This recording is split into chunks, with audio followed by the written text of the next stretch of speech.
Hello friends, welcome to the new episode of my channel. আমি অরিত্র। এখন আমরা কথা বলবো হচ্ছে জিগরা টিজার ট্রেলার নিয়ে, যেটা আজকে রিলিজ করে গেছে। টিজারটা কিন্তু বেশ বড় হয়েছে কিন্তু, হ্যাঁ। সচরাচর যেরকম আমরা ভাবছিলাম যে এটা যেহেতু প্রিজন ব্রেক জনরার কাজ হতে চলেছে, খুব ফাস্ট পেস্ট কিছু কাজ হবে, সেরকম কিন্তু নয়। এবং ভাসানবালা এর আগে যে ছবি বানিয়েছে, সেটা মনিকা ওমাই ডার্লিং হোক বা মার্দ কো দর্দ নেই হোতা, সেটার মধ্যে যে একটা ফান ভাইব থাকে, ঠিক আছে। একটা দেখবে সবসময় যাই হচ্ছে, মানে সিরিয়াস কিছু হলেও সেটাকে প্রেজেন্টেশনটা একটা হিউমারের দিক দিয়ে করা হয় আর কি, ডার্ক হিউমার থাকে তার মধ্যে। বাট সেই ভাইবটাও কিন্তু এই ছবিটার মধ্যে নেই। ভাসানবালা কিন্তু নিজের জোন থেকে সরে এসে একটা হাটকে কিছু ট্রাই করছে। এটা কিন্তু খুব ইমোশনাল একটা ছবি হতে চলেছে এবং খুব সিরিয়াস টোনের ছবি হতে চলেছে, এবং তার মধ্যে ডেফিনেটলি অ্যাকশন তো থাকবে, সেটা ভাসানবালার ইউএসপি, সেটা রয়েছে। বাট ইমোশনটার উপর প্রচন্ড বেশি করে ফোকাস করা হয়েছে টিজারটার প্রাইম ফোকাস কিন্তু অ্যাকশন নয়, ইমোশন। আমার মনে হয় এর পরবর্তীতেও তারা কোনো ট্রেলার নিয়ে আসবে যেখানে তারা অ্যাকশন পার্টটাতে আরো বেশি করে ফোকাস করবে। তো আমি গল্পটা যেটা বুঝতে পারলাম টিজারটা দেখে, সেটা হচ্ছে যে সত্যা বলে ক্যারেক্টারটা আলিয়া ভাট প্লে করছে, এবার তার একটা ভাই রয়েছে, এবার তাদের বাবা মা ছোটবেলায় মা মারা গেছে, বাবা সুইসাইড করে নিয়েছিল, তার পরবর্তীতে এই দিদি আর কি ভাইকে মানুষ করেছে কাইন্ড অফ, এবং দিদি প্রচন্ড ভালোবাসে। এবার এই পড়াশোনা করতে বা কোনো একটা কাজে বিদেশে গেছে, এবং সেখানে গিয়ে সে একটা কোনো র্যাকেটের সাথে ফেসে গেছে এবং জেলে পৌঁছে গেছে। এবার ওর কাছে বেশি সময় নেই, এবার দিদি কিভাবে ওকে বাঁচাবে এটা নিয়ে গল্প হতে চলেছে। আচ্ছা, আপনাদেরকে বলে রাখি, ধর্মা প্রোডাকশন কিন্তু এরকম প্রিজন ব্রেকের ওপর এটা প্রথম ছবি করছে না। এর আগে বহু আগে তারা কিন্তু 90s একটা এরকম ছবি করে ফেলেছে। সেই ছবিটার নাম ছিল গুমরাহ বলে, তাতে ছিল হচ্ছে সঞ্জয় দত্ত এবং শ্রীদেবী। আমার খুব পছন্দের ছবি। আমি জানি না ছবিটা বক্স অফিসে তখন কি করেছিল, আমি তো জানি না, হলে তো দেখিনি ছবি, বাট পরবর্তীতে টেলিভিশনে দেখছিলাম, এখন নেটফ্লিক্সে আছে।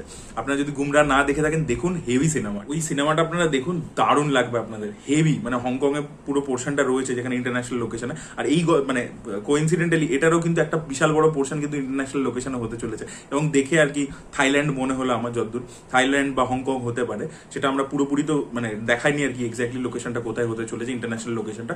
বাট গুমরাতেও কিন্তু হংকং এ একটা বিশাল বড় পোর্শন ছিল, এবং গুমরা কিন্তু কি ক্যাস একটা ছবি ছিল। সঞ্জয় দত্ত ওখানে দারুণ কমেডি করেছিল এবং পারফরমেন্সও খুব ভালো ছিল, অ্যাকশন ইত্যাদি সবকিছু ছিল।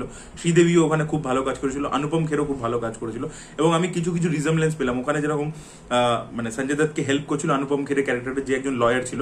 এখানে মনোজ পাওয়ার ক্যারেক্টারটা সঞ্জয় দত্ত মানে আমাদের আলিয়া ভাটকে হেল্প করছে আর কি, যে আমার মনে হচ্ছে একজন লয়ার, ভাটিয়াজি ওর বলে বলছে আর কি।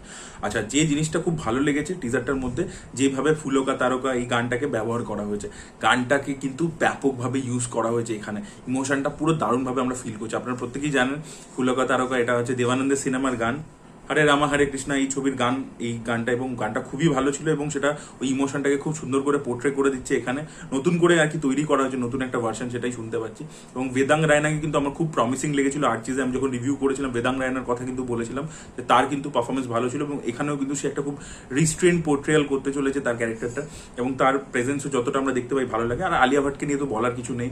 আলিয়া ভাট তো যেভাবে নিজের দুঃখটা, প্রথমে দেখবেন মানে টিজারটা শুরু হচ্ছে খুব সাইলেন্স দিয়ে, ও পজ মানে চুপ করে বসে আছে, প্রথম 2-3 সেকেন্ড দেখবেন কোনো কথা বলছে না, তারপরে ডায়লগ দেওয়া শুরু করছে, এবং ওর পেনটা, ওর যে এটা, সেগুলো আমরা বুঝতে পারছি। তো ইমোশনটার উপর প্রচুর ফোকাস করা হয়েছে, এবং তার মাঝে মাঝেই কিন্তু হিরোইজমটা আছে, মানে ইমোশনটা যে আছে তার সাথে অ্যাকশন কিছু ভিজুয়ালস আমরা দেখতে পাচ্ছি। জেলের বাইরে অ্যাকশন হচ্ছে, আলিয়া ভাট দৌড়াচ্ছে, গ্লাস ব্রেক করছে, সেগুলো অল্প বিস্তর তো ভিজুয়ালি রাখা হয়েছে অ্যাকশনটা। তার সাথে কিন্তু হিরোইজমও হালকা অ্যাড করা হয়েছে, যে বাচ্চার নেই বানা, বলে আব তো বাচ্চার নেই বান্না, এরকম ছোট ছোট জিনিস কিন্তু রাখা আছে আর কি, ট্রিবিউট। এবং আমরা দেখেছি ভাসানবালা সিনেমাতে কিন্তু প্রচুর অন্য ছবিকে হোমাজ দিয়ে অনেক জিনিসপত্র কিন্তু করা থাকে, সেটা দেখা যাক এই ছবিতে কিরকম হয়। বচ্চনের তো অলরেডি আমরা একটা দেখতে পাচ্ছি, এবং Bachchan is a very common thing. আমরা জানি যে অ্যাংরি ইয়াং ম্যান বা কিছু অ্যাকশন করা মানে আমরা অমিতাভ বচ্চনের সাথে ব্যাপারটাকে তুলনা করি।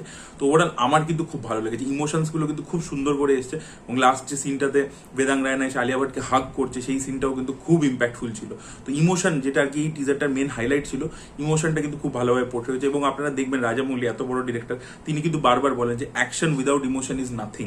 তো ইমোশনাল বিল্ড আপটা দরকার। এই যে সারিপোটা শনিবার এত ভালো ছবি হয়েছে, কেন ওয়ার্ক করছে? কারণ তাতে অ্যাকশনটা হওয়ার যে কারণটা, তার যে ইমোশনাল কোশেনটা, সেটা প্রচন্ড হাই। তো সেই জিনিসটার উপর প্রচন্ড এমফোসিস করা হয়েছে। তো সেই সব মিলিয়ে আমার কিন্তু জিগরা টিজারটা ব্যাপক লেগেছে। আপনাদের কিরম লেগেছে অবশ্যই কমেন্ট সেকশনে জানাবেন। এই ভিডিওটা ভালো লেগে থাকলে লাইক করুন, শেয়ার করুন, চ্যানেলটিকে সাবস্ক্রাইব করতে ভুলবেন না। বাই।